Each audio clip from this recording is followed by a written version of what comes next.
7 things you probably didn't know you need to know. I'm Jamie East, and this is the Standout 7. In the next 7 minutes or so, we look back at a week that saw Boris wrap up COP26, COVID booster shots roll out for the over 40s, more rows over Tory Sleaze, racism in cricket and the return of Adele.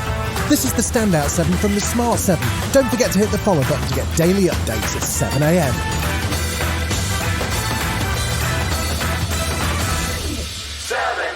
The COP26 climate summit in Glasgow was originally supposed to wrap up on Friday, but instead negotiations continued into Saturday with a last-minute argument over terminology on coal, with India and China pushing for a phasing down of coal rather than a phasing out.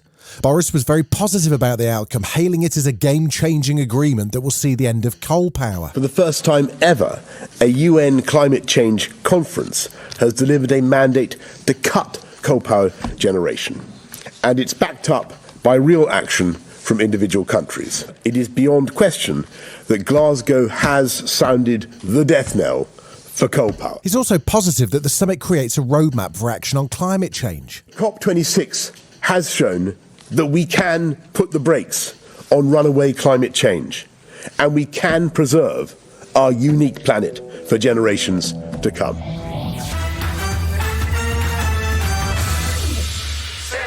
Boris and the scientists were back in the Big Blue briefing room with an update on COVID boosters.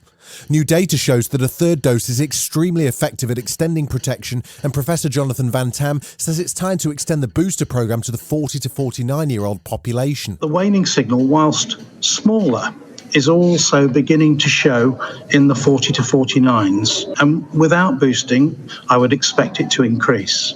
So JCVI has again acted decisively and recommended that the booster programme is now extended to 40 to 49s. And with Austria introducing a lockdown specifically for the unvaccinated and Germany struggling under a fourth wave of the Delta variant and low vaccination rates, Boris was warning that we need to learn lessons from Europe. Those countries with lower vaccination rates have tended to see bigger surges in infection and in turn been forced to respond with harsher measures. If we want to avoid new restrictions on our daily lives, we must all get vaccinated as soon as we are eligible. Yorkshire cricket's been at the centre of a racism row for a number of weeks now, and on Tuesday, former player Azim Rafiq appeared before the Digital Culture and Media and Sport Committee in the Commons to lay out a shocking story of what he described as institutionally racist behaviour in English cricket. There was comments such as, "You lot sit over there near the toilets," elephant washers, the word was used constantly, and no one ever stamped it out. Because the institution and the environment, it becomes such a norm in there that I don't think anyone thought there was anything wrong with it. He's not alone in making accusations, with former Essex players alleging racism too, while Yorkshire have been suspended from hosting international matches by the ECB.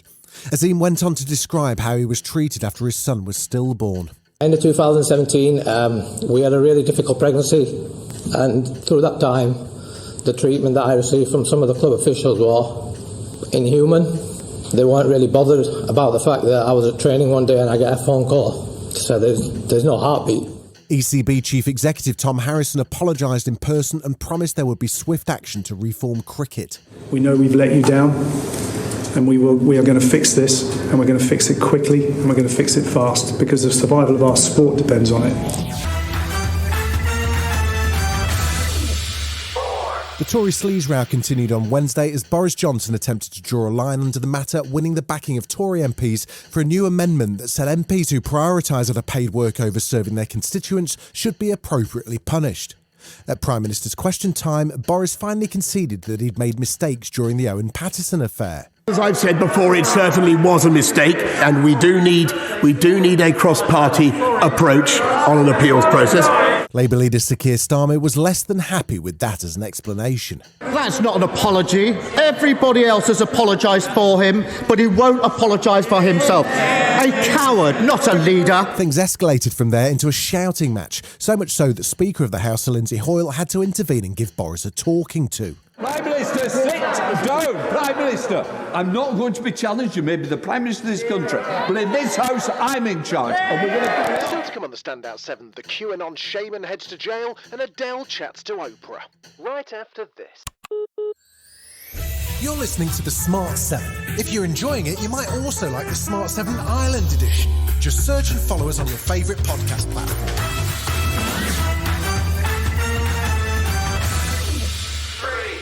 Police are continuing to investigate events around the taxicab explosion in Liverpool on Remembrance Sunday. With the terror threat level escalated, Minister for Security Damien Hines spoke to Kay Burley, and he says radicalisation of individuals is a real problem. It certainly is true that we've seen a move over time, a shift to more self-directed, self-radicalised individuals or small groups. During the lockdown periods, there have been more people spending more time in front of computer screens, and we know that when that happens for a very small minority, there can be radicalisation. Former counter-terrorism chief Major General Chip Chapman painted a different view of the would-be attacker and is not impressed by the use of phrases like lone wolf. Lone wolf sort of suggests that people are cunning, and he was not a mastermind. You don't take a taxi to a terror attack. The US Justice Department continues to work its way through the court cases stacked up after the Capitol riots in January this year. Wednesday saw Jacob Chansley, the so-called QAnon shaman who stormed the US Senate chamber in a fur outfit with a painted face, sentenced to 41 months in prison and a further 36 months of supervised release. His lawyer, Albert Watkins, says his client acknowledges his guilt. Mr. Chansley owned his responsibility. He sought to be accountable, and he is respectful of this court and everyone involved in this case. He is absolutely embracing being held accountable. However, when asked about the former President Donald Trump, his tone changed slightly, and he had some fairly frank advice. I tell him, you know what?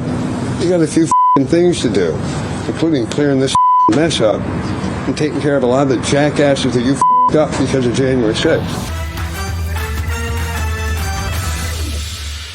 She's back. Now, you might not have noticed, but Adele has got a new album out and is pretty much everywhere as she promotes it. It deals with the drama of her recent divorce. She went full Meghan and Harry at the weekend, appearing in Oprah's back garden for an intimate chat and then performing a special live concert which included an awkward marriage proposal. Didn't these guys listen to the lyrics? Anyway, our Adele says the whole divorce thing was a lot of hard work. But it was just exhausting trying to keep going with it. It's a process, the process of a divorce, the process of, being a single parent. I felt like not doing it anymore. And also trying to move forward, but with intention, not just trying to get out of it for no reason. Made my feet hurt walking through all of that concrete. This has been the Standout 7, the best of the week from the Smart 7. We'll be back tomorrow, 7 a.m. with the Sunday 7. Have a great rest of your weekend. Written, produced and published by Daft Doris.